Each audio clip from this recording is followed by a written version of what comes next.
Well, guys, we come to the end of Lord of the Rings month from the Nostalgia Critic, and yes, final reaction video to, Lord of the Rings month, the Nostalgia Critic, and for this month. Yeah, because all throughout March, and, especially when reacting to the Nostalgia Critic videos, when Lord of the Rings month began and when I started reacting to those. But yeah, you get the point.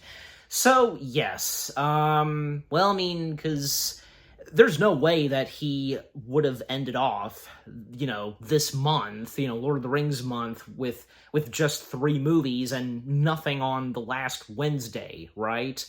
But nope, because thankfully, and even though he, obviously just didn't feel like doing it and just wanted to avoid it, well, nope, reviewing the Hobbit movies. And I thought, and when I did my reaction to the last Nostalgia Critic video, which, that was the first reaction video that came out earlier today. I mean, I had recorded that, and I'm sure you guys can tell, because, yeah, in the first one, I had facial hair, but I shaved, but okay. But point being is that I know I mentioned this where I assumed he'd probably review the first of the 3 Hobbit films, and after that, well, I guess, he would review the other 2 Hobbit films later times, but no. He's doing one of these again, where, instead of just reviewing one film at a time, and how he reviews movies, specifically, just cram them into one review. It's just like how he did the same with, say, the Austin Powers films, Shrek, Kung Fu Panda, Despicable Me. How, he's done that before. You know exactly what I'm referring to. Which, yeah, no big deal. So, but, yeah, again, it's obvious that Nostalgia Critic, he didn't want to do it. But, yeah, he has no choice, and, it just wouldn't feel right if, it ended off with, there not being one more right at the end of the month. You know what I'm saying? So yeah. But I don't know, I mean, hopefully, Doug, aka the Nostalgia Critic, maybe he'll have a few positive things to say about the Hobbit films. For me personally, I know I've established this before, I really liked and enjoyed the Hobbit movies. Me and my family, and hey, we're not the only ones. I'm sure some of you came to like and enjoy the Hobbit films. And yeah, because I know that they weren't as great as, say, the Lord of the Rings trilogy, but that's not to say that they were god-awful, right? And that originally, it was just supposed to be 2 movies, but because how much they were doing and adapting from the Hobbit books, at a certain point, they had to do a 3rd installment, yeah, and make it a trilogy. I mean, it's like, best example, it's like, when it came to Harry Potter, the 7th and final installment, it had to be split in 2 parts because how much they were adapting from the books, and it seemed acceptable for it being a 2-parter. So, But anyways, and not to mention that, I think it's obvious that Peter Jackson knew that The Hobbit had to be somewhat different than, how the Lord of the Rings films were, right? And, despite the fact that Guillermo del Toro, who originally was supposed to, do the Hobbit films, but he had to drop out, but he still stayed on the film as a producer. If anybody, were to have done these, then, of course, that would have been Peter Jackson. So, yeah, and great to see that he did. Knowing Middle-earth as he does, and, he did the best he could for what was brought to the Hobbit films. Yeah. But, overall, it was great to see some old familiar faces come back to their iconic roles from the Lord of the Rings trilogy, from Cate Blanchett, Ian McKellen, Hugo Weaving, Orlando Bloom, and also Christopher Lee, which, yeah, the Hobbit films were one of his last movies before he would sadly pass away, just a year after the 3rd and final installment came out. And how fitting it was that, for one last time, he would play Saruman, and, yeah, what a great way to go out for Christopher Lee. But, yeah. Anyways, and I hope that, maybe Doug will have some positive things to say about the returning cast members and, most notably Christopher Lee, and anything else he's going to say. And also, can't forget to mention also, we got to see Gollum once again, played by Andy Serkis. Great to see, but yeah. Overall, it'll be interesting to see what Doug is going to say about the Hobbit films, and again, if he might have any positive things to say, we're about to find out. Yeah. Also, I one more thing to point out. I feel like it's a tie between this and Sherlock Holmes being one of my earliest introductions to Martin Freeman. I want to say, yeah, because, technically Sherlock kind of started around the same time, like when, Martin Freeman, he, getting to be a part of the Middle-earth franchise, and betraying a young Bilbo Baggins. Also, is it Ian Holm? Am I getting his full name right? Yeah. Who played Bilbo in the Lord of the Rings films. It was great to see him once more. And Elijah Wood making a very quick appearance in the first Hobbit film. Yeah. And of course that, the opening to the first Hobbit film and the ending to the third Hobbit film, that takes place right before, we begin with Fellowship of the Ring, when Gandalf shows up and it's Bilbo's birthday. Yeah. But, alright, enough said. Without further ado, let us see what Doug, aka the Nostalgia Critic, has to say about the Hobbit films, all in one review. So, this ought to be fun. Poor Doug. Alright, here we go. Beginning the video in 3, 2, 1, play. This episode brought to you by Mando. Smell fresher, stay drier, and boost your confidence from head to toe. Also brought to you by HelloFresh, America's #1 meal kit. Check us out at Midwest Gaming Classic, April 4th my dad, in Milwaukee, Wisconsin. has a dog named Mando. What a coincidence. In Chicago, Illinois. Hope to see you there. Again, that'd be great to go to one of those conventions. Go to more conventions and, meeting Doug. Hello, I'm the Nostalgia Critic. I remember it's you don't have to. Hi, Doug. Where now is the source that had Strider? When did these films start blowing? Where is the Helm's Deep that once worked, with teary eyes flowing? Where is the land once inspiring, with great effects glowing? Forgot to mention Sylvester Where McCoy is the charm, playing the gray wizard. They have passed like The piss brown in the wizard. toilet, Sorry. like a fart in the men's room. These films have gone down like a pest drawn to greedy lights of Mount Doom. Who shall gather the smoke of past dead scripts burning, or behold the de-aged Legolas returning? How did it come to this? Anyway, this is a Hobbit movies. Alright. So after one of the greatest cinematic trilogies of all time won over just about everybody on planet Earth, Warner Bros. Decided that they liked the money and IP was pulling in and wanted more. So they decided to do what honestly wasn't a bad idea, a prequel to the Lord of the Rings movies because, one already existed, The Hobbit. Exactly. The original setup was to have Guillermo del Toro direct, which is honestly another good idea. The Hobbit is structurally a different type of book compared to Lord of the Rings, as Tolkien wrote it more for kids and didn't plan to write this incredibly detailed future magnum opus in this world. So, the idea of bringing in a director who specializes in the dark and strange, but also enchanting and whimsical, seemed to make sense. The original thought was to tell it in 2 movies, despite the book being very, very short. Yeah. But a lot does happen, and books are a different art form compared to movies, so this seemed to make sense enough. Del Toro partook in one of his favorite pastimes, though, abandoning a project. Yeah. With production already in pretty deep, they turned to the guy who made it work the first time, Peter Jackson. Alright, yeah, these are very different types of stories, but Jackson proved to be very versatile. Again, this director would end up winning a Best Picture Oscar. Who's that dirty person who did the great big stinky poo that's blocking up the toilet? So it seemed like Has anybody seen that but not only was already? Jackson having a hard time keeping up with what Del Toro started, and already being told he wouldn't have the same time and resources as the original trilogy. But some jackass decided, hey, we can make money, or we can make Money. So they decided to make it 3 movies, which nobody understood. That joke's never Again, gonna many had faith die, in the right? project, and heck, it'll be nice to return to Middle-earth after being away Especially for from almost Doug. 10 years. This leads to part 1 of this 600-minute trilogy based on a 300-page book, The Hobbit, An Unexpected Journey. Yes. I'm pretty sure that the first one did good, right? Because I seem to recall. Okay, as much as I'm making fun of how much this trilogy was bad and unnecessary and a greedy corporate cash-in, I'll be honest, I love the hell out of this first one. Okay, good. As much as Return of the King? No. As much as Two Towers? No. But, hot take, I actually like this film more than Fellowship. Even though I totally acknowledge Fellowship is probably a better made movie.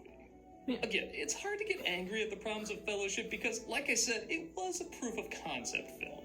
It needed to get as many people on board for this trilogy as diligently as possible. As the films went on, the audiences became more and more accepting that more time was going to be needed to make these stories as epic as they need to be. So when The Hobbit came around, there was less stress to prove itself worthy, so it could take its time. Right. Which is perfect for what a story like The Hobbit needs.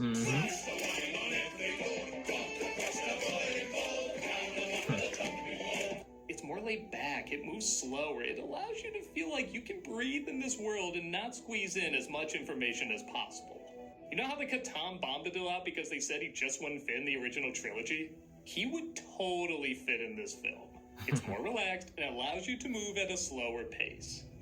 Now some may say, maybe it does a little too much of that. The story centers around Bilbo, now played by Martin Freeman, who's randomly approached by Gandalf saying he could use him to help a dwarf named Thorin, played by Richard Armitage, and his team of 12 other dwarves to get back their mountain of gold, which was stolen from them by a dragon named Smaug. Can I help you? I'm looking for someone to share in an adventure. It'll be very good for you. Most amusing for me. And while yes, there's certainly other things that happen in the story, that's the main gist of it, and for the most part, it doesn't lose track of that. The film has to mix the complicated world building of Lord of the Rings with the simple world building of The Hobbit, despite them both taking place in Middle-earth. And in my opinion, it mixes a lot better than it has any right to. I complained over and over how the editing felt too rushed in Fellowship, so it was hard to feel like you were really in this world with these characters. A world and characters people praised for years felt very real in the books. And again, I get it, you have to travel from place to place and introduce all these characters while not having the same amount of time you usually would have in a book. Yeah. This film goes the opposite direction, though. When you go somewhere, you're there for a while, and it lets you sink in as much atmosphere as possible. That's good. You don't catch the tail end of a song, you get to hear the whole song. That song was in my head recently. It's so good. You don't come back and forth between a battle of wits with Gollum and Bilbo and something else. You're allowed to see the entire battle of wits. Yes. Well, guess again. Now, granted, a lot of your enjoyment is going to rely on how much patience you have for this. I love Middle-earth. I love these characters, and so much of what people like about Tolkien's writing is that it engulfs you in the world he creates. And that's what I get out of this one. Even the additional stuff added to the story works okay for me. Good. I don't mind giving the dwarves a big bad orc chasing them down. I mean, most of the movies have a big bad orc in them.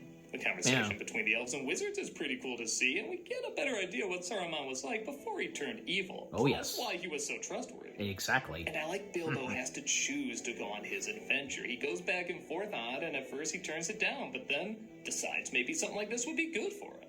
It's such a simple thing, but I really think it goes a long way and adds a lot to his character. I'm already late. Late for what? I'm going on an adventure. Not everything works. You probably noticed a lot of the CG looks very rushed. Especially the main orc and the de-aging effects. Oh, don't worry, they get even better. There's an additional climax tagged on at the end I didn't think was needed. I mean, man, ending after Gollum gives the best scene in the movie would have been perfect. And I don't know what this guy's about. This is a little He's the brown wizard. You know, stick insect. he's with the forest animals. Very, you know. I just don't know what this guy's about. But honestly, Surely you would I know, I'm in a Doug. minority here. This is the Fellowship of the Ring I always wanted.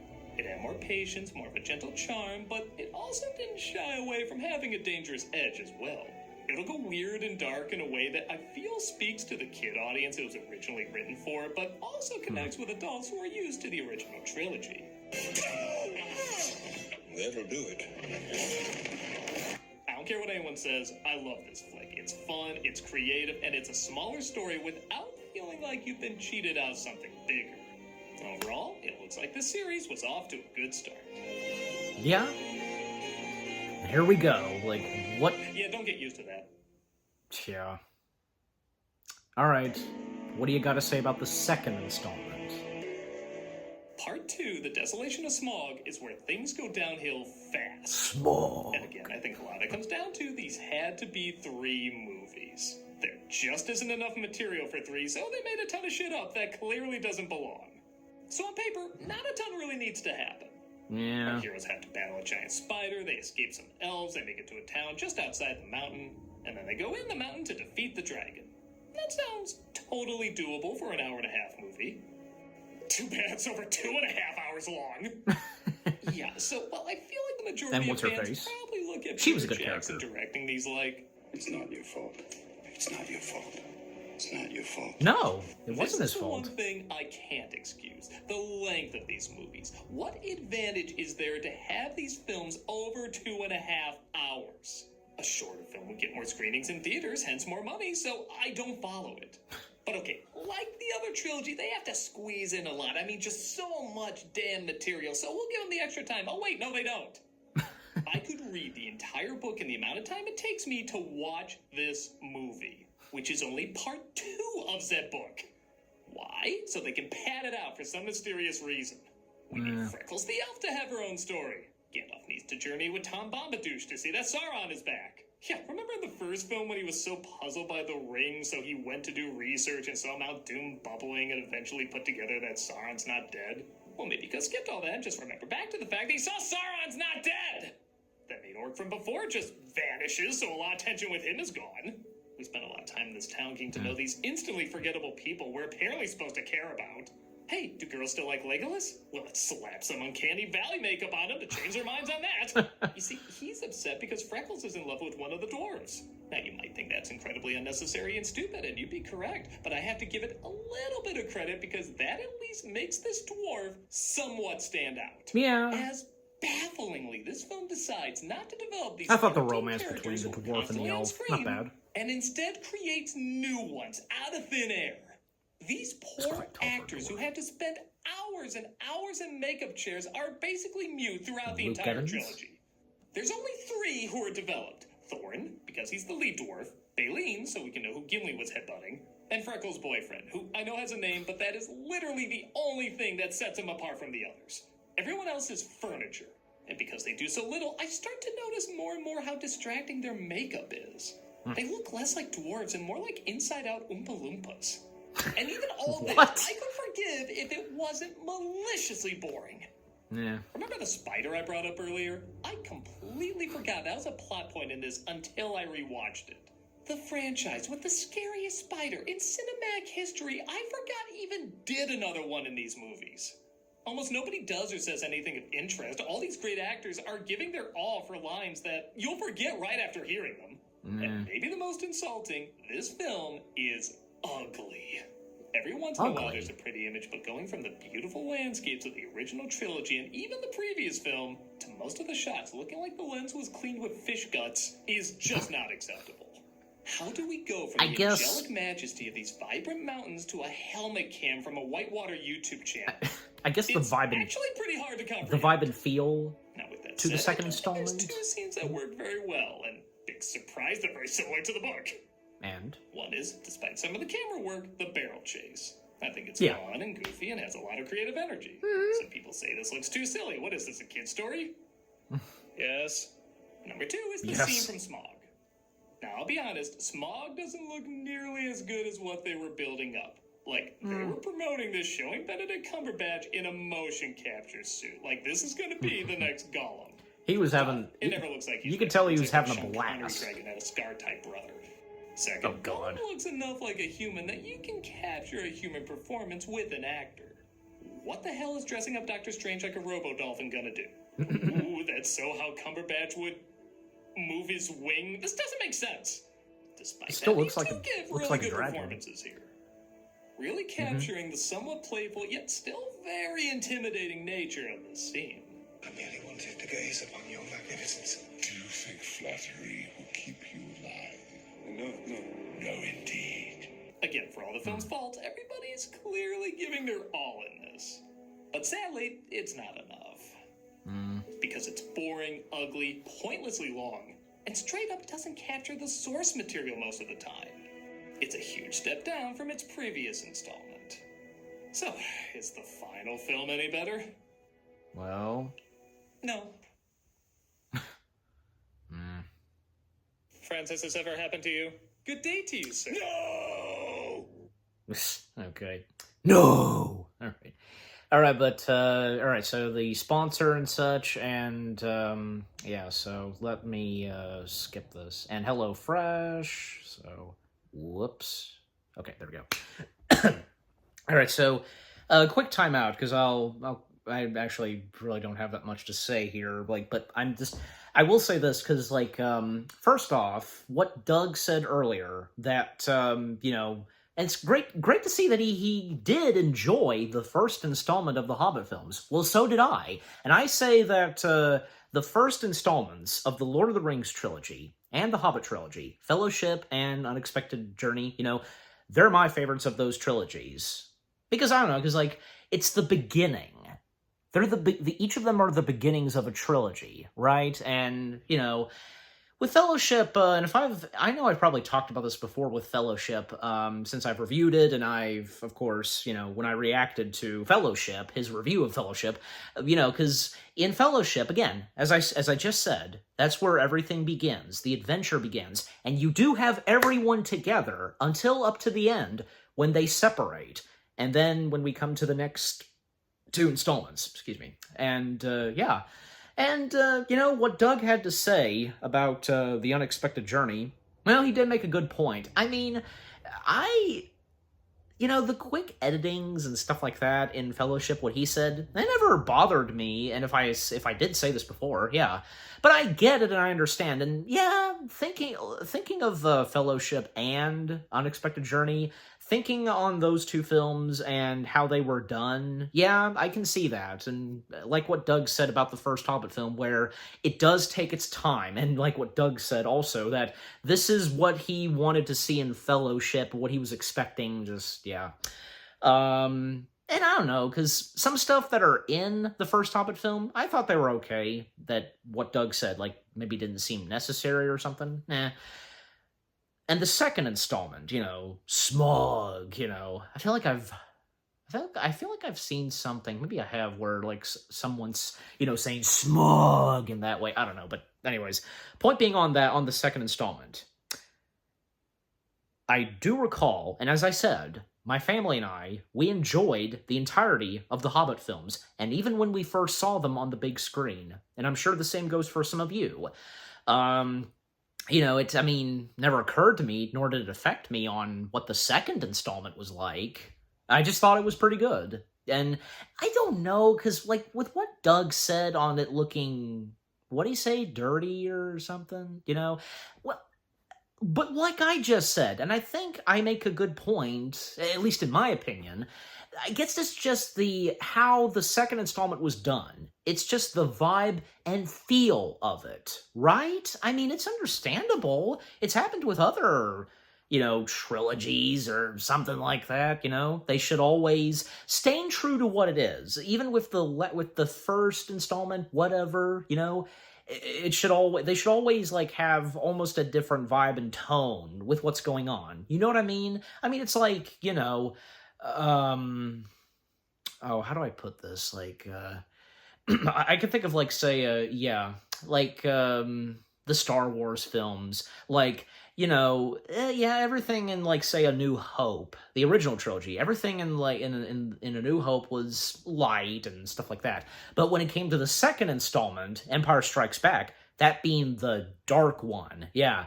that had a different vibe and tone, unlike, you know, what the first one had, you know what I mean? And, you know, even the same goes for, say, the Indiana Jones trilogy. I mean, I remember specifically, you know, what Steven Spielberg said about that, and, I seem to recall, I wish I could remember what it, yes, I remember now.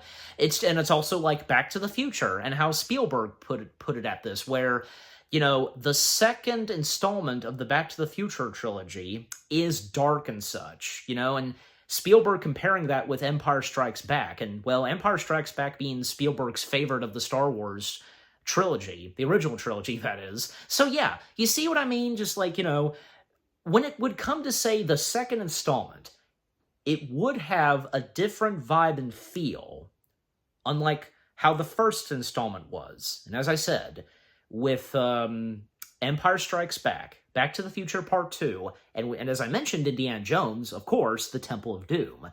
Or, even say Pirates of the Caribbean, Dead Man's Chest, that being the second installment. Oh yeah, that went dark.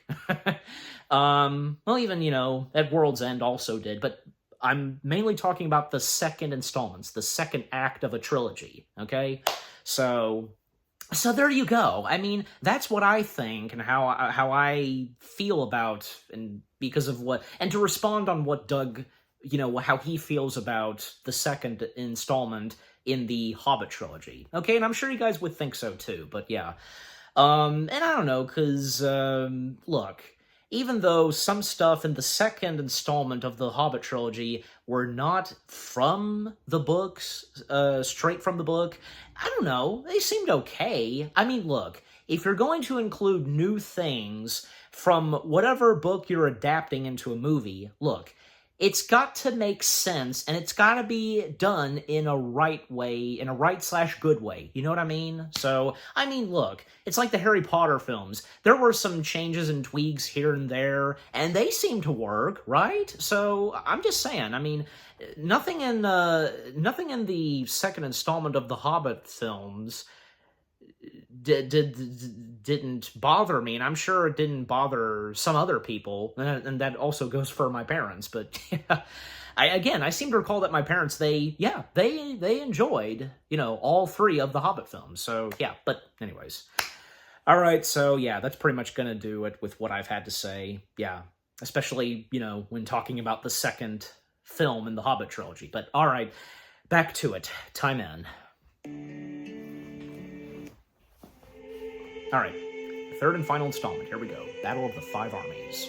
What do you have to say, Doug? This one's just about as bad as the last one, but I guess I can give it credit. Sometimes it's so bad, it is kind of fascinating.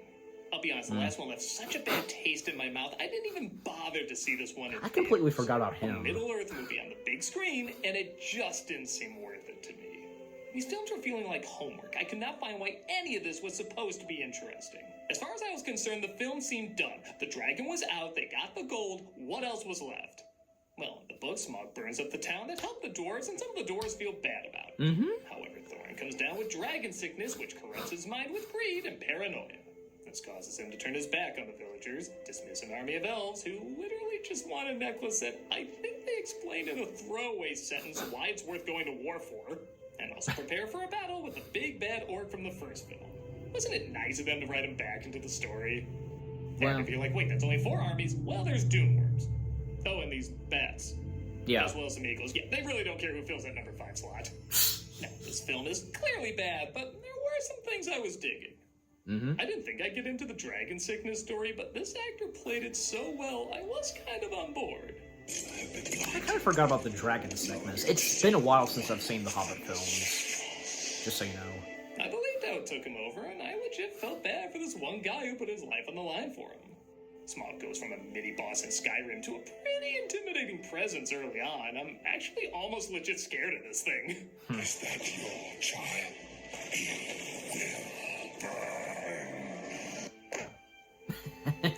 The close-up shots of his face. Very little on the Hobbit. He's almost always the best character in every scene he's in. For all the needless subplots these movies have, I always feel like I know what this guy is about. It's always easy to identify with him, and they keep him interesting. I picked it up in Bael's garden. One day it'll grow, and every time I look at it, I'll remember how lucky I am that I made it home. But yes, we still have to wrap up these pointless subplots, like Gandalf and his crew looking like Hogwarts teachers fighting in a Power Rangers episode. What's his name finishing up their lame romance? Why does it hurt so much? Because it was real. Yes. You knew him for a day! But still. Easily the most obnoxious comic relief in Middle Earth with the king's minion named Alfred. Alfred. With a unibrow, This almost. guy makes me want to give Gilly the Mark Twain Award. He's so awful. He adds nothing, isn't funny, and if you just typed in unpleasant in a 3D printer, this is what it would create. We don't want no tramps, beggars, nor vagabonds. Show your father some respect. Coward. Coward. Not every man's brave enough to wear a corset. He's like Jack Sparrow, slow as sperm, impregnated a mud puddle. The army of dwarves What? is led by the Polar Express. Where do you come up with this stuff, Doug? That's why he's brilliant at that kind of stuff. I Jeez. know the shoot was crazy, but could you really not just throw a guy in makeup for this? Hell, you could take one of these forgettable dwarves, exactly how they look, slap a helmet on them, and nobody would tell the difference. Yeah. It's bad, but I will admit I was getting through it a little easier than the last one. By the time I got to the Battle of the Five Armies, I remember thinking, alright, I can tolerate another 20 minutes of this or so. That can't be real. That can't be real. It We're is. only halfway through, and the rest of the movie is just the battle? Okay, yeah, Middle-earth battles forgot about are that too. famously long, but they have the courtesy of making us care. What am I supposed to be Yes. invested in here? That pretty princess necklace? The town of which one guy I sorta care about? The dwarves, who as far as I'm concerned, already completed their mission? Yeah. No. I'm clearly supposed to care about the bats. Seriously, who's slot 5? The only thing that keeps me from hating this film as much as the last one is occasionally the fight is so crazy it does get a giggle. Like, I legit love this moment. Yes. Oh, buddy. Nicholas has to have another impossible moment, which at first I thought this was it. Okay, that's adequately stupid. I'm okay with that. Awesome. Like the basis of this whole trilogy, they got too greedy. To where I couldn't believe what I was watching half the time.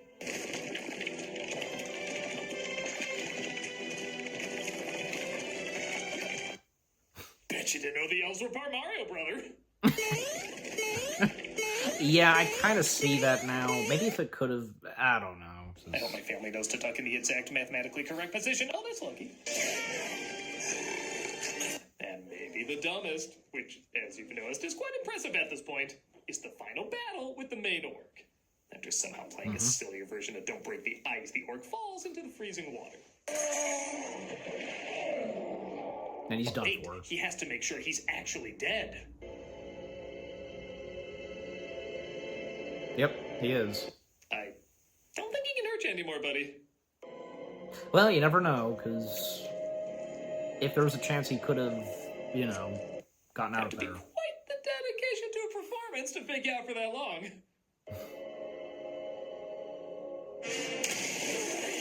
Yeah, because... Nuh-uh. No. Christ, this is stupid. For as crazy as the crazy scenes were before, they had a loose but still consistent line of reasoning. Now, every fight is Legolas taking down an Oliphant. If science didn't exist. Even for a story that was originally supposed to be for kids, this is jumping whatever a Middle-earth shark is. These last two movies are just so bad. When Bilbo and Gandalf just sit like they're so done with this shit, that should have been the box set for the trilogy. Because nothing sums it up better than that. So yeah, you got an unexpected good start, the desolation of a franchise, and the battle of 5 hours. This just didn't work. 5 hours? I am happy we got that first film, though. Like I said, this was the start I wish Lord of the Rings had, but what it amounts to just didn't feel justified. Can I say this is one of the worst trilogies ever? No, when you've seen as many flicks as I have, you know this doesn't offend nearly as bad. No. But it is very disappointing after such an impressive accomplishment with the first trilogy. Had they kept it to 2 movies and maybe spent their time making the actual main characters instead of making up new ones, maybe there would have been something. Didn't she not come from It's the book? crazy to think this is the most expensive trilogy ever made, yet the majority of it looks terrible.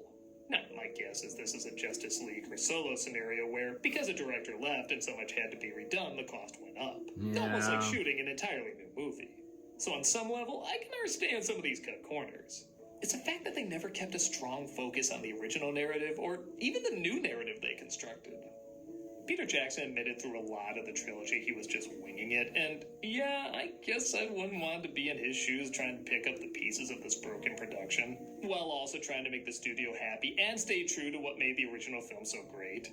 But in a series where the most unlikely of characters end up walking tall, the series sadly ends coming up short. Yeah, for now. And that's it. That's finally the end of Lord of the Rings month. I'm the Nostalgia Critic, and I'm done.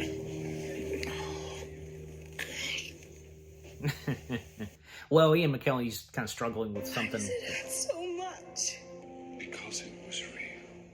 And that being true, just... This month for cameos for But charity, why we're end it doing- off? Why end it off with that audio clip? Just you could have. Well, it's the audio clip that they chose. But yeah, anyways.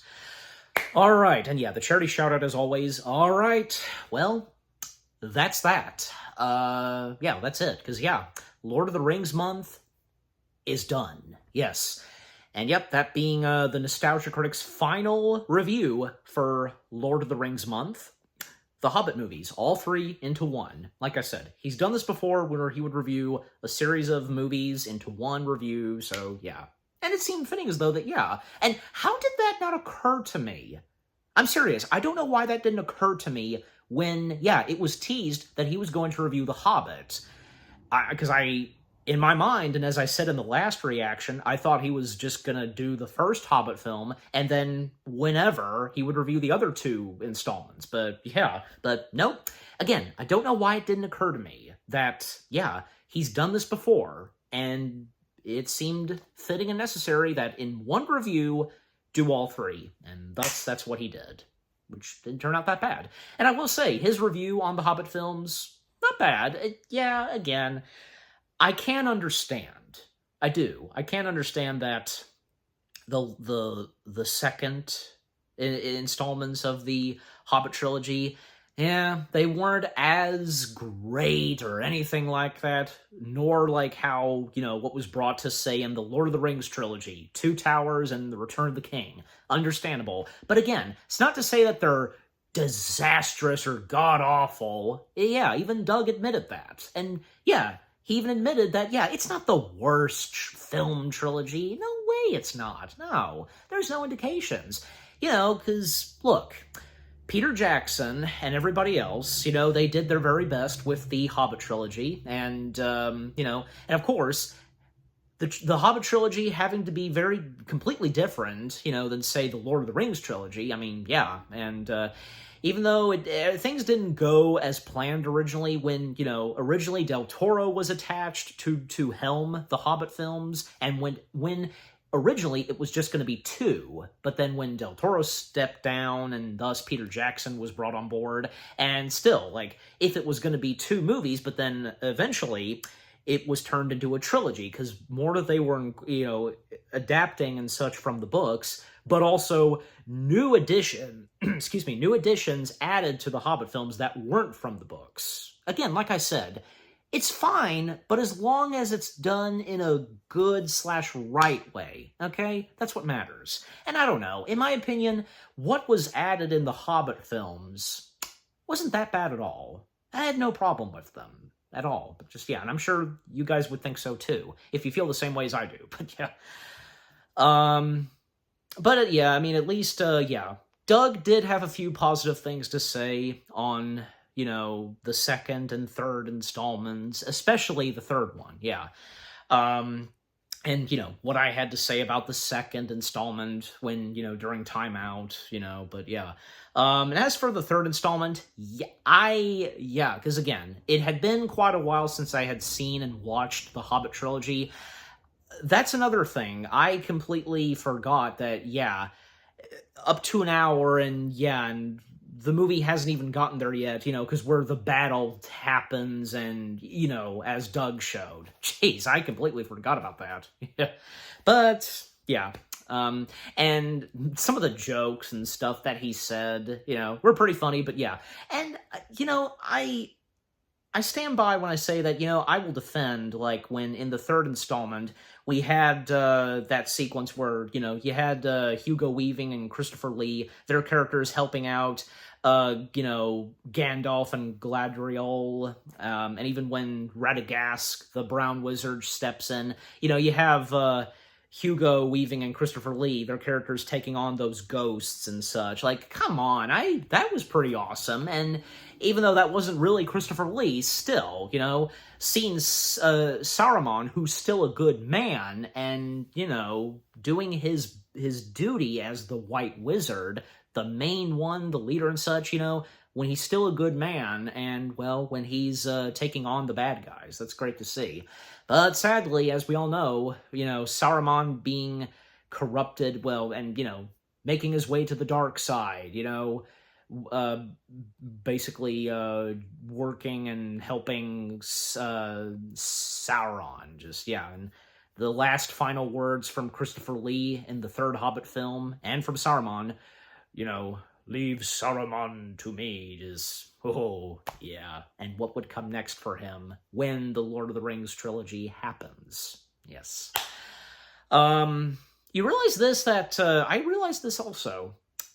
Doug didn't even mention anything, and I guess it wasn't necessary, but still. No mention of when, the One Ring to rule them all was taken by Bilbo. Bilbo took it. And, it was never brought up in his review of the Hobbit films. Yeah. But also the ending to the third Hobbit film, well, I thought it was pretty good, too, because, and how we come straight back to present time, and, well, as the Fellowship of the Ring starts, Gandalf showing up, yada, yada, yada, also, a couple of other things to mention, because,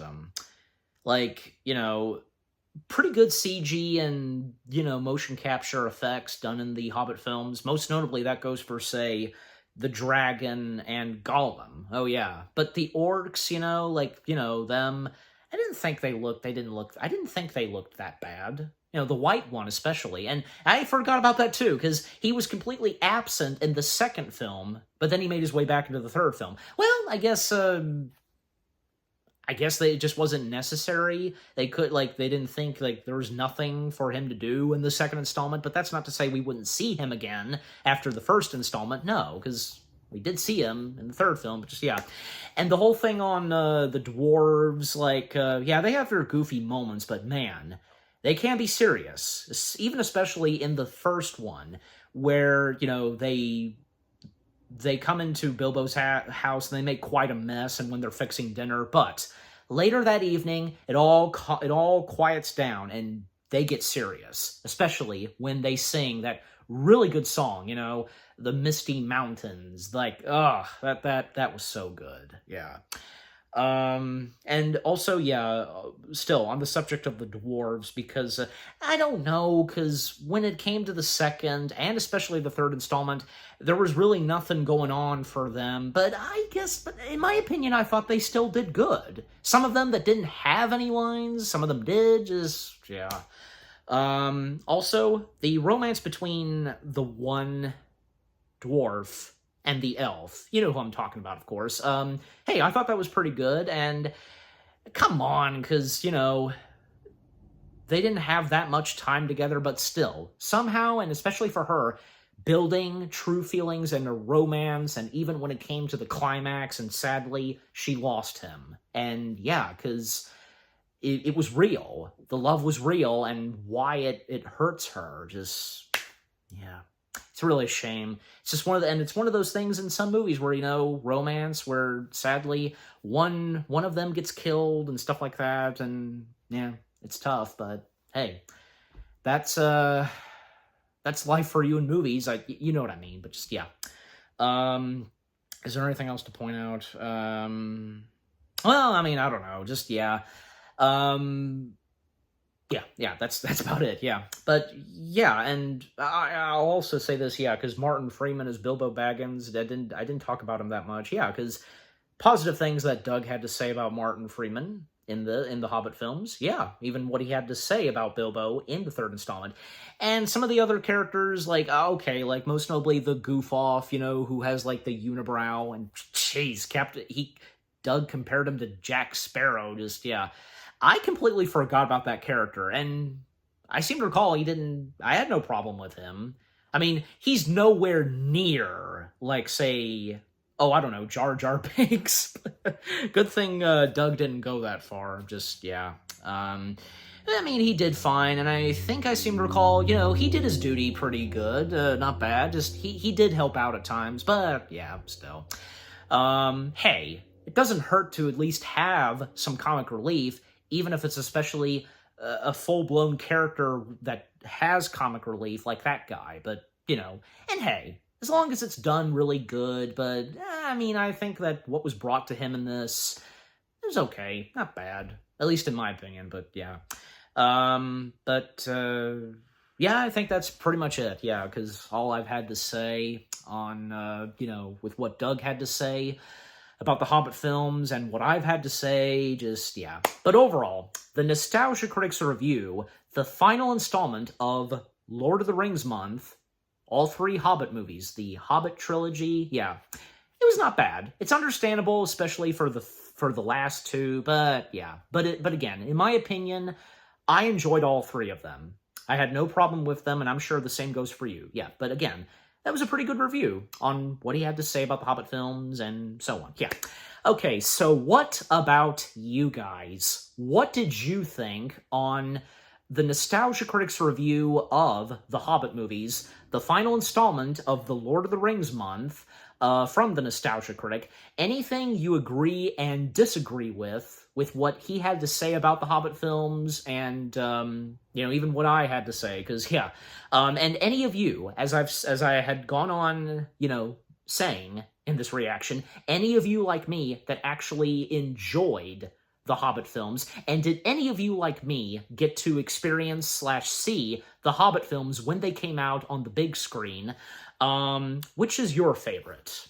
And if it's especially, say, the first installment. And what were some of your favorite moments in the Hobbit films? And any moments that, but you had no problem with them. As I've said and what Doug said, yeah. But yeah, just overall, what do you think of the Nostalgia Critic video itself, and with what I've had to say, my reaction to it, and yeah, what did you think of my reaction? Leave comments and give this reaction video a like, as always. And so, with all that being said, thank you very much for watching.